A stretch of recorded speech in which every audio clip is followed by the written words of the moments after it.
Just do it. You're good. Do a test. You're good. See that? Yeah. Nah.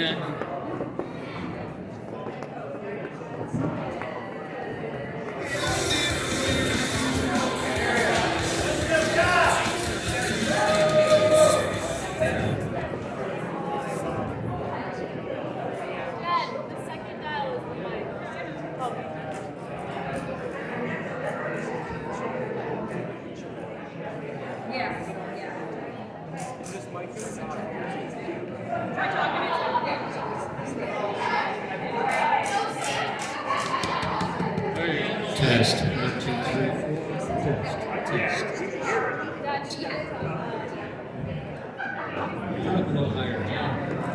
Can you hear me now? No.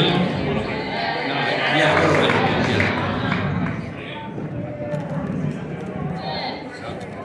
Thanks. Okay. You ready, DJ? All right.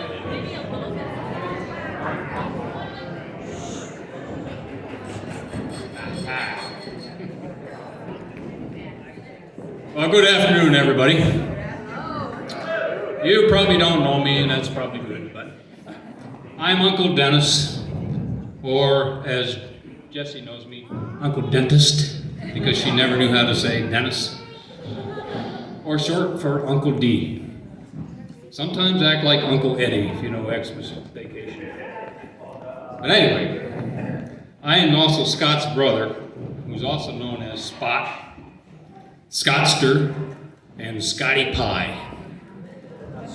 Or Scooter Pie, I'm sorry. Scooter Pie. But I feel it's my pleasure and my civic duty to honor my nieces and nephews and give them some important marriage advice. I've only been divorced once, so I think I have a pretty good record. I highly recommend myself. But first, I'd like to introduce the most important people we have here tonight. You know them, you love them, and why you're all here. I give you the bartenders. Oh no, it's you. But just some short basic history about Scott, Scooter, and I. We're kind of like the Smothers Brothers, if anybody remember the Smothers Brothers. You know Dick and Tommy? Dick. Tommy. How come I'm Dick? I don't know. Ask Mom. Where's Mom? There she is. But by the way, Dick, Mom always liked you best. You know that, don't you? Yeah. Okay. Right, Mom? You're not listening, Mom. What? Hey, Mom. Hey. Anyway, remember that first new bicycle you got back in the day? Yeah, it was sweet. But you got one later on. Yeah, but it didn't have any wheels or tires or seat or anything. So I had to build my own chopper bike, but anyway. Anyway, back to the honor ceremony, roast. I believe Scott has some platitudes and memories to share before I get down to the important, serious advice to share with Dan and Jess. He has some history on Jessie's past, life experiences, that he is going to tell you all about, and here's Scooter.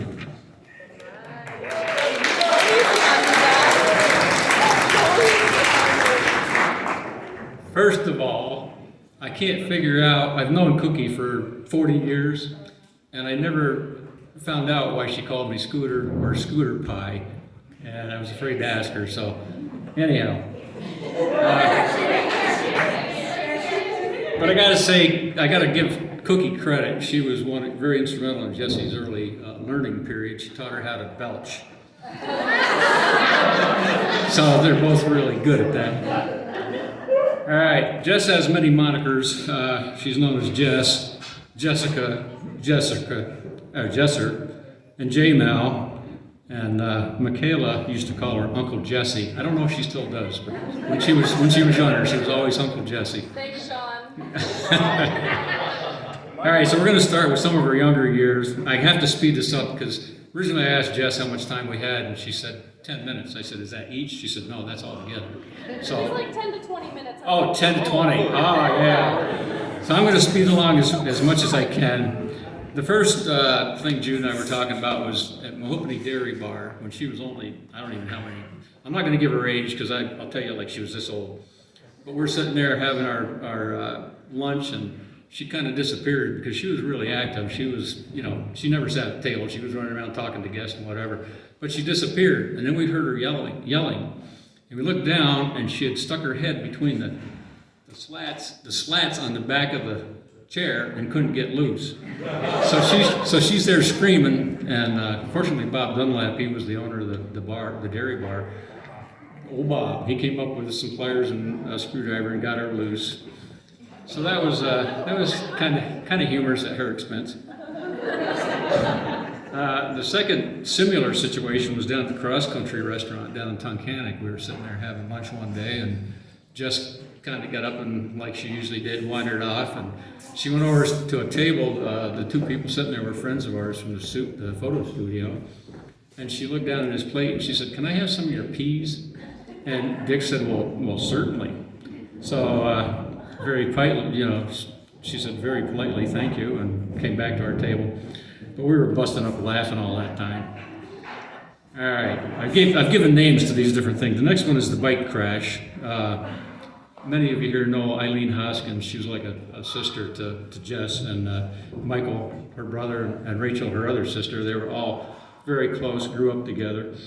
But Jess and Eileen were riding bike one day, and Michael was involved too. I didn't know that. It was me and Michael. Eileen told me not to do it. Oh, it was her and Michael, and Eileen told her not to do it. But Jude said, "Make sure you guys have shoes on." So anyhow, Jess wiped out on the road. It was a pretty steep road next to the next door neighbor. And she came back to the house and she had her helmet like half on.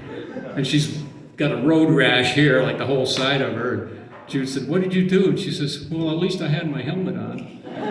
So anyhow, Jude took her to the hospital, the doctors, and got her patched up. I told Jess that this turned into like a book. And any of you know Jess, she's an animal lover. She's had hermit crabs, geckos, hamsters. One was called Boris. He ran on his treadmill 24/7 every day. And Buttercup was a real cutie. She also had a few rabbits, including one beautiful lion's mane rabbit. I don't know if you've ever seen them. They've got this really beautiful mane around them. The nastiest rabbit I ever saw. You couldn't feed them. You put your hand in the cage and he'd attack you. But anyhow, I was in charge of, should we say, dispersing of sick or dying animals. And it was sometime later that Jude was out in the garden, her flower garden, doing some garden work, and we found out where the pet cemetery was. Oops. Here's the woodchuck story. I just heard about this one recently from cousin Jennifer Kettle. Jess and Jennifer were over at Lake Carey, where Jude's mom and family, a lot of them grew up, visiting Grandma Brown. And they were playing, and they saw a little brown thing in the grass, and they both ran over it. It was a woodchuck laying there. And I don't know the exact words, but they didn't know if it was alive or dead. So they thought if they went over and grabbed it by the tail and held it up, maybe they could resuscitate it. Well, that didn't work, but they did give it a decent burial. Activities. Like I said, Jess was an active child. She played t-ball. She was pretty darn hot. She was pretty good. And Jude had hoped that Jess would grow up to be a little ballerina because when Jude was younger, she took dance lessons. So I can remember being at one of her dance classes. Jess didn't really have the attention span at the time. All the kids were going through their routines and everything. Jess is overhanging from the practice bar. And then I saw her later on. She was down on all fours barking like in the back of the class. She probably doesn't remember that. So anyhow, that was the extent of the dance class. Yeah, she didn't go too many classes. Let me see, what else we got here? Well, she finally found her niche when she was in high school. She joined the swim team. And if any of you know Jess, probably especially her girlfriend, she's not an early person. She'll stay up half the night and she gets up at around noon or so. But anyhow, when she joined swim, she had to be down at Tunkhannock High School. What time was it, Jess? Like 6:30 in the morning? 5:30 in the morning. She had to be down there, and she did really well. She medaled in her specialty, which was the breaststroke, right, Jess? Yep. Here's a good one. I just heard this one lately too. The bat story. Laura, Sarah, and Jess were, I believe, at Laura's house in the living room, and they were taping some dance moves. I don't know who was doing dancing and who was taping, but when they played the tape back, they saw a little black thing in the background. So Jess went over and she says, "It's a bat." She says, "I got it." She runs over, grabs the bat by the back of the neck, and she's taking it out of the house, and it pees down her arm. And Laura says, "You better wash that hand right away." Let's see. Oh, this is the only one I got about Dan, and Dennis will tell you a little bit about Dan and his report. When Dan and Sister Rose were youngsters, I think maybe early teens or maybe earlier than that, they were staying at a friend's timeshare up in New Hampshire, and they were on the golf course. I guess they were picking up golf balls and throwing them in the holes and stuff. And Dan looked over Rose's shoulder and he saw this brown thing in the background. And he didn't say too much, and it kept getting closer, and he finally realized it was a huge bull moose. So he says to Rose, "Don't look over your shoulder and don't run." So of course Rose looked over her shoulder and ran like a banshee. She jumped right out of her shoes. So Dan says, "I ran and picked her shoes up while I was running." Got back to the timeshare building where they were. And I guess, I'm not sure if it was a park ranger or if it was one of the guests or whatever, but he scared the bull moose away. But here's the best part. Dan had just watched a TV show called Wild Animals, or Animals Gone Wild. And there was a scene in there where there were two bull mooses fighting. And he said that one bull moose got caught on a swing set, and it was like held up there. The other moose was gorging the heck out of him. So Dan said, the only thing I could think of was that, that moose was going to get us, and it was not going to be good. Hey, I'm almost done. Yeah. Let me see.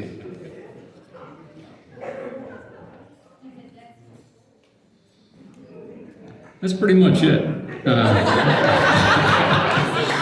I went from a book like this to like 4 pages. But one thing I wanted to say before I leave and Dennis gets into his, that when Jude was pregnant and I had some friends saying, "Well, do you wish you had a son or a daughter?" And I said, "Well, I don't really care as long as she's healthy." And I'll tell you, I got the best of both worlds with her. She'll work a 17-year-old boy under the table any day. She's very intelligent, and I'm super proud of her. She's a beautiful woman.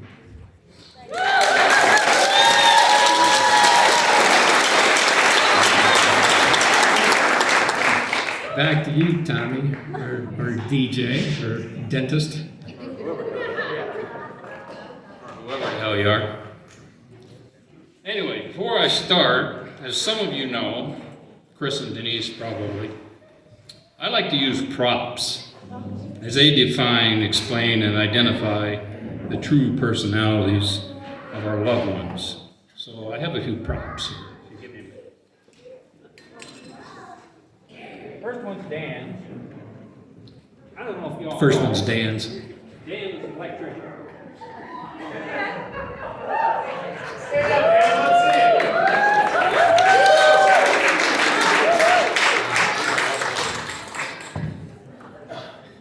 And Jessie was always the naturalist. She always loved animals. She's always out in the woods, and she's just that kind of person. She loves animals and blah, blah, blah, blah, blah. So I had to get her this hat.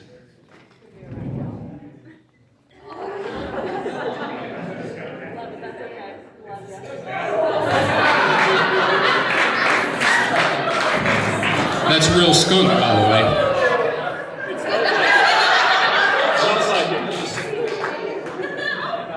It's been descented.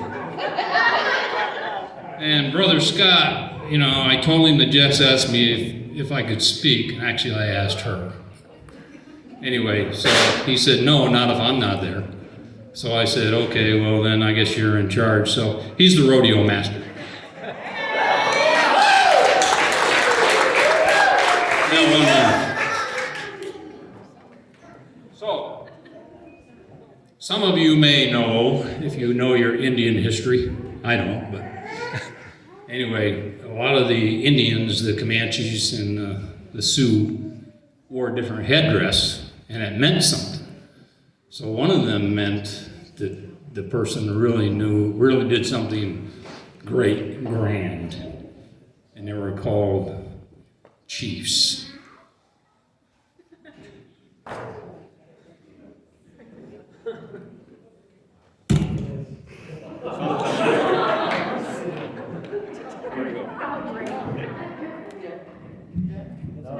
Hello. Sometimes called bull chiefs or chief bulls, but in this case, I'm the chief bullshitter. So, y'all didn't know the village people were going to be here, did you?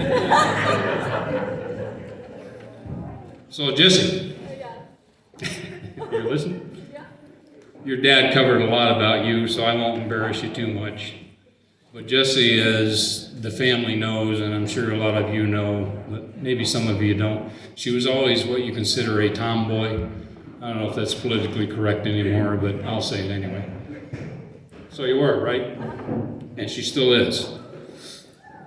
So while other little girls were playing with Barbies and dolls, and she had all these animals such as owls, rabbits, dogs, especially beloved Copper, fish, and she even had a cougar, Mercury cougar that is. And now she likes 4x4s, jeeping, camping, hiking, nature, sports, and her kitties. That's debatable. So Dan, you will be envied by all of Dan's man friends and your old boyfriends because Dan is marrying you. Dan marrying you is as good as hanging out forever with your pal, your bro. Only better because, well, you know why.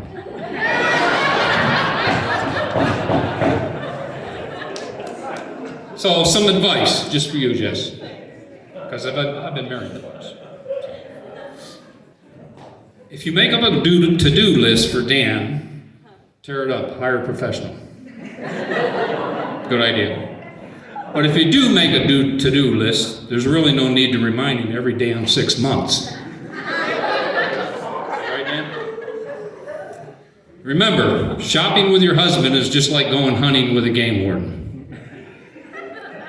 After many years of marriage, I figured it out. It's all psychological. Marriage, that is. One spouse is always logical and the other one's a psycho. George Carlin once said, "Women are crazy, men are stupid. The reason women are crazy is because men are stupid." God made men before women so man would have time to think of an answer for the woman's first question. Then we come to Dan. Contact me if I'm wrong on any of this, Mary Kay. Where's Mary Kay? Tell me if I'm wrong, but I probably am. Is it Dan Babetsy or Babetsky? I've heard both. I also heard, that's a private joke, I think, but only the pizza guy knows. So finding out info on Dan is like the history of somebody on the witness protection program. Maybe he works for the CIA or FBI, I don't know. Are any of you guys here? You ain't gonna tell me anyway. So I waited for a month from my sources. I asked Judy, I asked Scott, I asked everybody I could think of. Give me some info on Dan, I need some funny stuff. Brothers, sisters, nothing. Crickets, nothing. So what do you do? Well, as you all know, you go on the internet, right? You Google. So I Googled, the first thing that came up was Daniel D. Babetsky, deceased.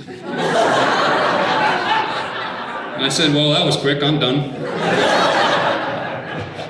Nah, just kidding, it wasn't you. Lucky not the same guy. But anyway, do y'all know that Dan's an electrician? Well, you do now, but Did I spell that right?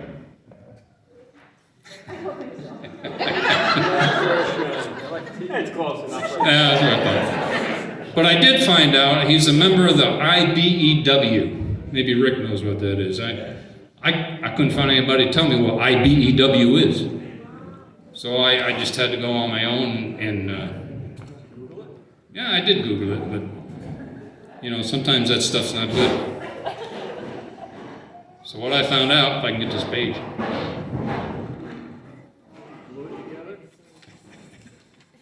So I had to assume what IBEW meant. So I assumed it meant I'd be like an electrician. Woot woot. Anyway, some advice for you, Dan. Never laugh at Jesse's choices in life. You're one of them. If you ever think you're wrong, ask your loving wife for support. She'll tell you, yep, you're wrong. Warning. Some women have this thing about listening. My wife, where's my wife? There's my wife. My wife says I never listen to her. At least I think that's what she said. Arguments are inevitable. Here's a trick to solve that. If you get into an argument, do it naked. Is that too risky? Here's another trick to remember your anniversary. Forget it one time. Keep in mind, marriage is the #1 reason for divorce. Married men should never forget their mistakes. There's no need for two people to remember the same thing. I like this one. If a woman says, do what you want, do not do what you want. Stand still. Don't blink. Don't answer. Don't even breathe. Just play dead. And finally, just a short story about Dan. He, as well as I and Jesse, are fans of the X-Files. So Jess relayed one to me. One time Dan fell asleep when she was visiting. And suddenly he awoke and said, it's impossible to cut through this terrain. He said, I think the problem in this side is aliens. And this side is animals. But I'm just an electrician, what do I know? Finally, I'd like to leave you with this wise man's quote. Forrest Gump once said, I'm not a smart man, but I know what love is. Dan and Jess, my one real bit of marriage advice is keep your sense of humor. You're going to need it. Right, honey? Brother Scott, do you have anything to add or take away? You got it? I thought you were going to say something else. Okay. I'd like to close with this very deep, emotional love song. I'm not going to sing it, thank God. Everyone is invited to dance along. We love you guys. I hope this works.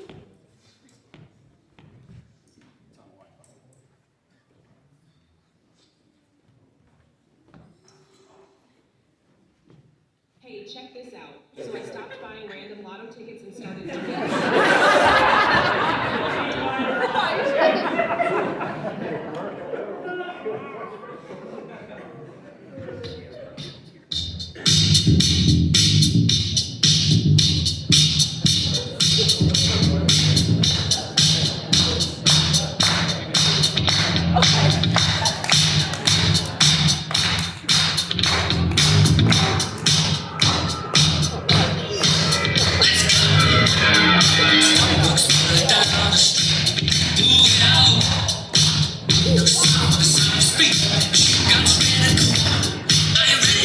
Are you ready for this? Are you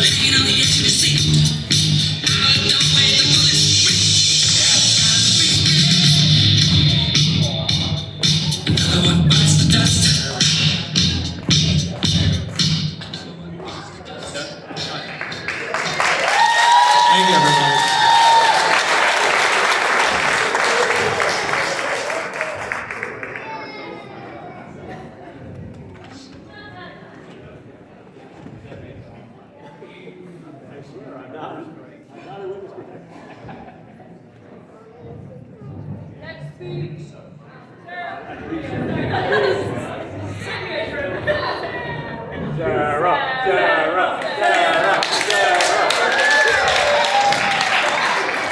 Jen, will I break this if I take it out? Okay.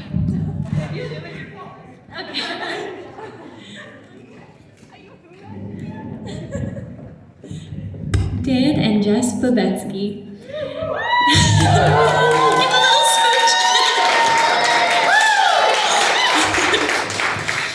I can't believe this day is finally here.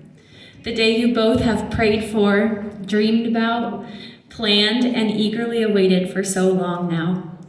And also the day that, whenever I've talked about it with you guys, I usually end up saying something along the lines of, I have no idea how I'm gonna get through that speech without crying. So as a disclaimer, let me just say, that's probably not gonna happen, but I will do my best. And now to everyone else here today celebrating Dan and Jess's love, buckle up, because the story you're about to hear is a beautiful one, talking about the love between these two absolute soulmates. But before we get into that, let me just talk about Jess and Dan separately. Here we go. Jess, where could I possibly ever even start? I met Jess about 6.5 years ago now, and though I can't say we were best friends since kindergarten, like some of these speeches start, I can say that from the actual second I met her, I thought, this is someone who I need to be best friends with.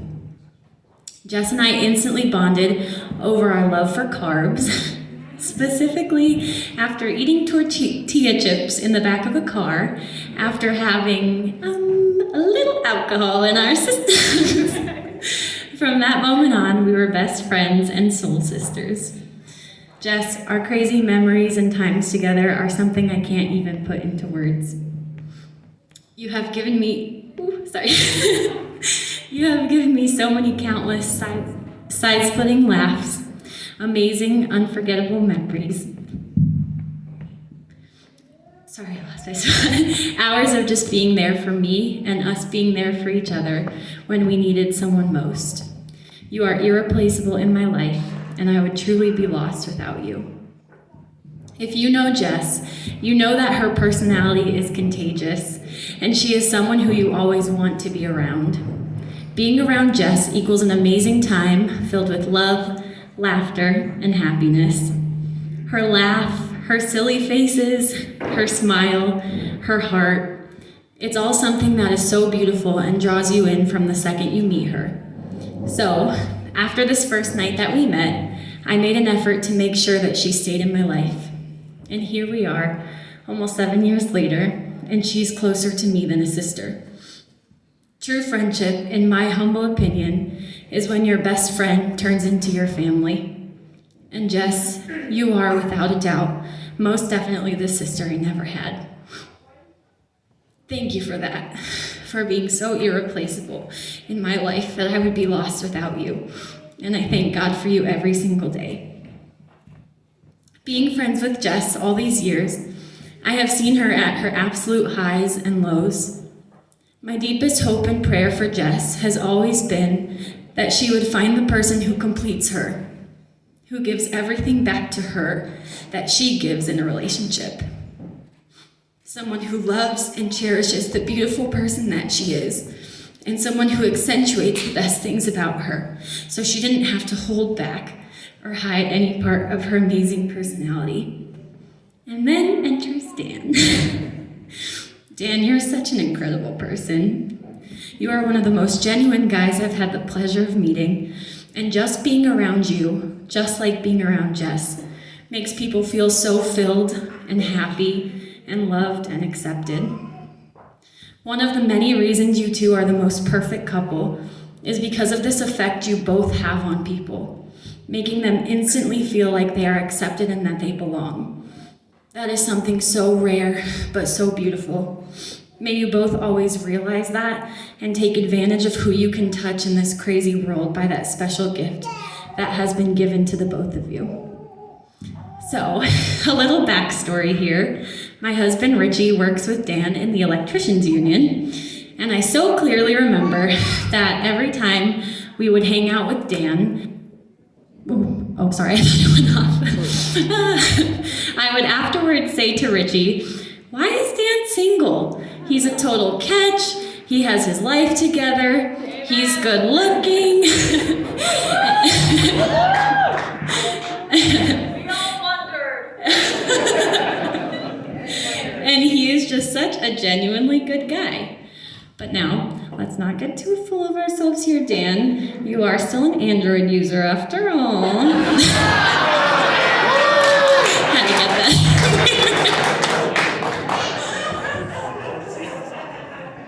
Little did we know that question was formed years ago because God had Dan's most perfect girl out there, just waiting for the perfect time to bring her into his life. Now, let me just say, when you're an old married couple like Richie and I are, you find joy in bringing other friends together and sharing in their love. And Dan and Jess's love was all brought together by my wonderful husband. And I'm actually not kidding about that. We were having a New Year's Eve party at our house on New Year's Eve 2022. And Richie came home a couple days before the party and said to me, "Why don't we set Jess and Dan up?" This idea made me so excited and got the wheels turning in my head. And to be honest, I didn't know how I didn't think of this myself, because I'm usually the matchmaker between the two of us. But don't worry, I was on it immediately.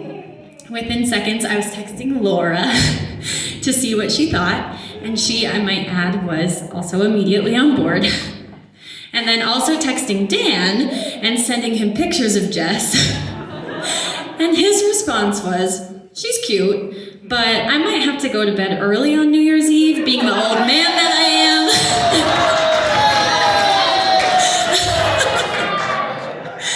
Thank you, Lord, that Dan did, in fact, end up coming to our New Year's Eve party, despite him being an old man.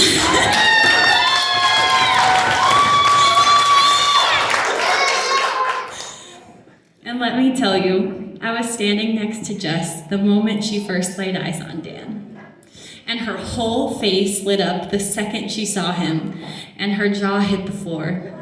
I'm really not kidding on that one either. She just confirmed. Her jaw actually did drop.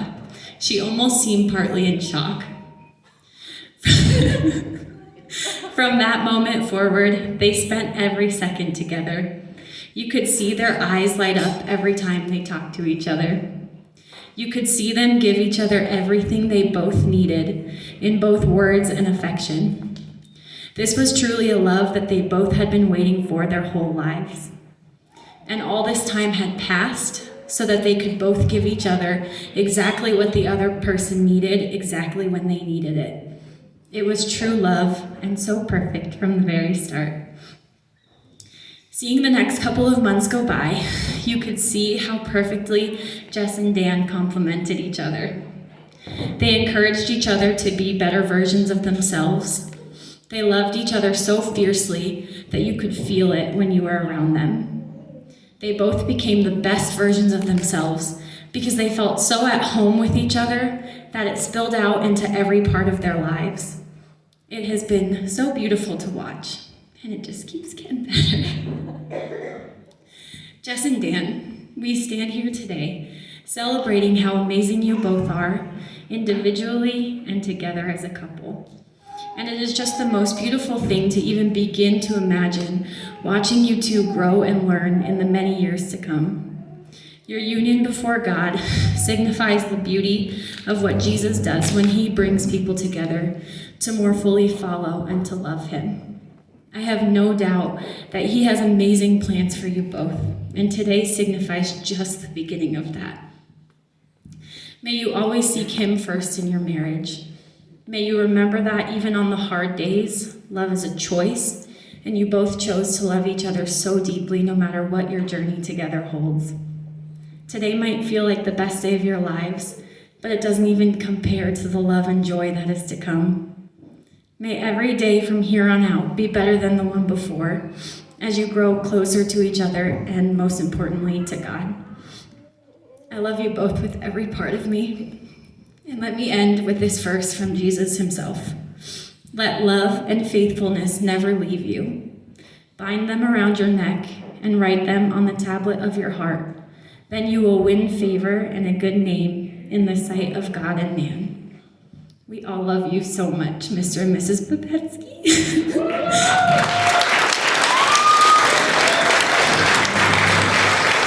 And all the clapping confirms that we will all be here supporting you through everything this life brings.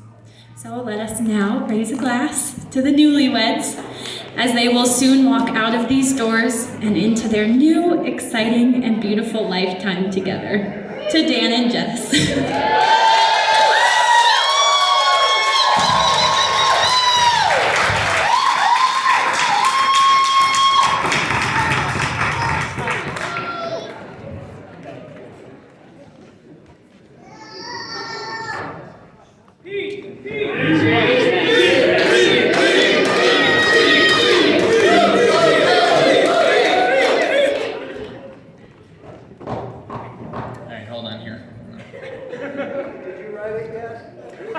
Yeah, I got it down, I think. We love you. Thank you. Hello, friend. So, I'm sure all of you probably know, but many of you. I'm Dan's little brother, Peter. And I wanted to start with telling you that I have called Dan friend, probably since I was 2 years old, whatever. Basically all of my life.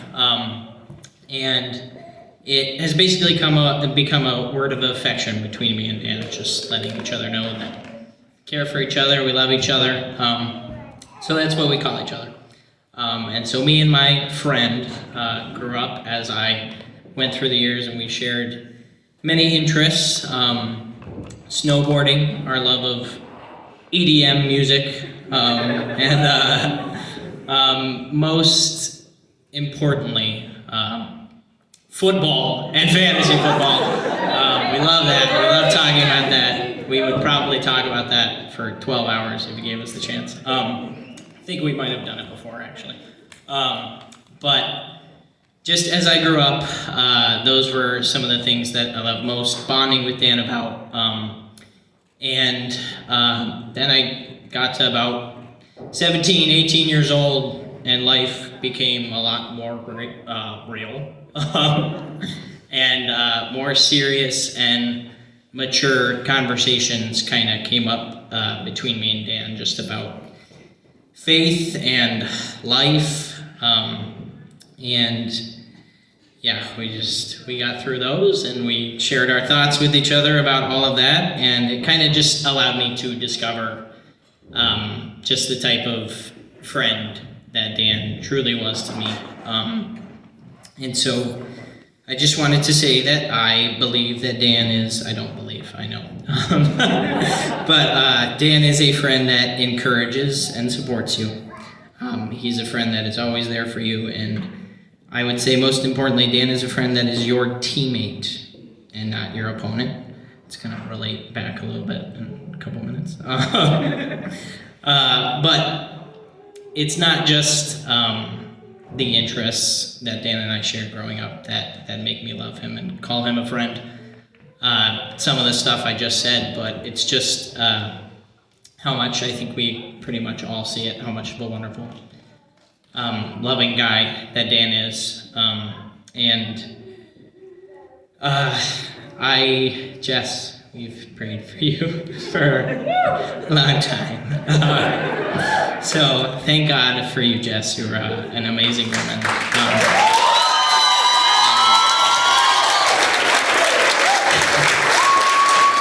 We are very, very excited to have you in the family. But I just wanted to let you know that I know you already have glimpses, but that is who Dan truly is at his core.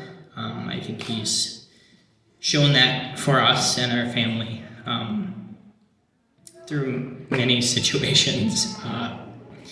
But it's just my honor, Jess, to let you know that you're not just gaining Dan as a spouse, you're gaining him as a friend for life. And that's beautiful to have. And so from the fact that Dan's been my friend my entire life, I'm just glad that I get to share him with you now. So I mean, you have him, trust me, but he's still my friend. But anyway, let's just praise Jesus that these two found each other, and just raise another toast to Dan and Jess and their lifelong friendship and marriage. So.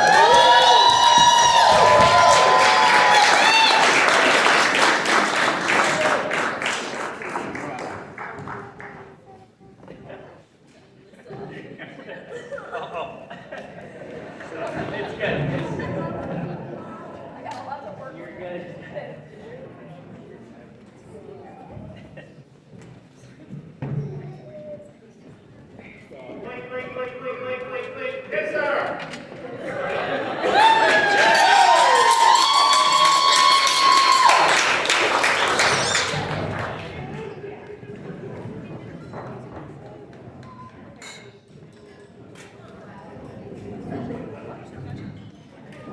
Okay, so the next order of business is cake.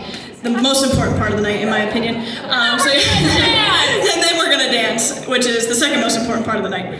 So I expect you all brought your dancing shoes. I want to see everyone out here at least once tonight to celebrate Dan and Jess. Can I get a heck yeah?